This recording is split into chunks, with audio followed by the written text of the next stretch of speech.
another video. Hope you guys are doing well. It's going to be an overview of the Green Goblin's secret layers. How secret were they? Let's find out.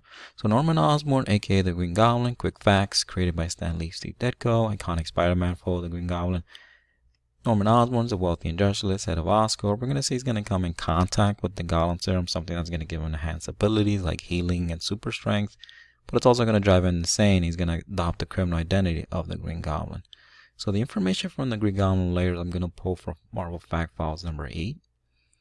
So here's kind of a prototypical layer. Not every layer has this function. So we're going to say it has a holographic station here, an area where he holds all his weapon, costume storage rack, shooting gallery with, of course, Spider-Man as the target, a surveillance console area, data processing, workshop station, monitoring stations, gas immersion chamber, and chemistry lab, as he was still working and developing the Goblin Serum. We're going to see also he has this little area here, secret pathways to get into his layers, but this area is also going to be kind of a prison system, or prisons, and then it's going to have some surgical, where he can perform potential surgery and tests on his subjects, and just interrogate his subjects in general in this little area here.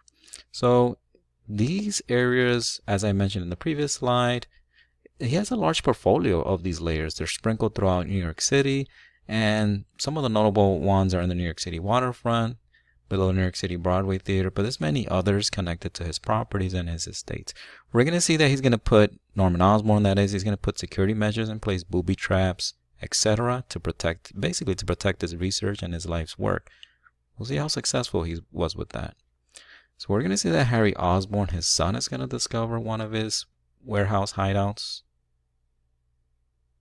We're going to see that Bart Hamilton, is the third Green Goblin, is going to find one of the Green Goblin's hideouts.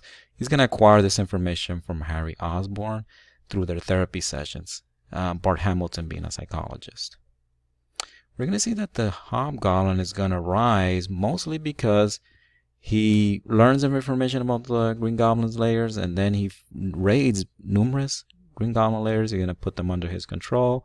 He's going to refine Norman Osborn's equipment, and he's going to become the Hobgoblin. We're going to see that Phil Urich, the eventual fourth Green Goblin, he's going to discover one of the Green Goblin layers. The suits in the background, they were developed by Harry Osborn, but this is a Norman Osborn layer. This is kind of a side note, but we're going to see that Harry Osborn later on is going to tailor his Green Goblin layers after his father, especially in Spider-Man Legacy of Evil #1. We're going to see that Spider-Man Ben Urich are going to discover one of these layers. We're going to see that Lily Hollister, girlfriend to Harry Osborn, she's going to discover one of the Green Goblin's layers. She's going to come in contact with the Goblin Serum, and she's going to become the Goblin character known as Menace. We're going to see that Daniel Kingsley, Hobgoblin, and then Phil Urich are going to find a Green Goblin lair. Eventually, Phil Urich is going to kill the Daniel Kingsley Hobgoblin. He's going to become the Hobgoblin.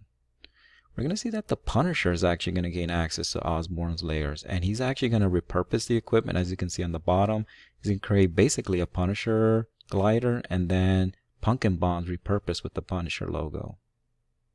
We're going to see that Ned Leeds eventually is going to visit some of Norman Osborn's European estate / laboratories layers. He's going to actually consume a lot of the Goblin Serum.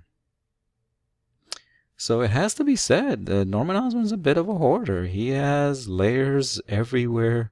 New York City, they're sprinkled throughout, and it's actually inferred in the comics and the Marvel Fact Files. He actually has a lot more layers that have not been uncovered.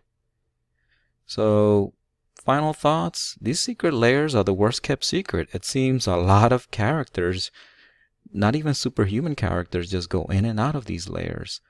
I was just thinking to myself, maybe they're a product of his insanity, because Norman Osborn's kind of insane elements kind of come out, especially when he has his lair. So maybe the Green Goblin was pushing him to make sure that the Green Goblin was well and alive in his mind. So he created all these layers. Again, I'm just speculating. And these layers could also be his grander scheme, just to rule the underworld. And we're going to see he's going to have fascist aspirations in Dark Reign and then in the Goblin Nation. So we're going to see he's actually going to build larger operations with a lot of cronies and minions under him. So these layers would make sense. The one thing that he has to do, he has to invest in better security, because it seems everybody is accessing those layers. Alright guys, that is it. So I thank you for watching. Let me know if I missed anything. Did I make any errors? All that good stuff. Like, comment, share, subscribe. Check out my other videos and shorts. Thank you guys. Be well.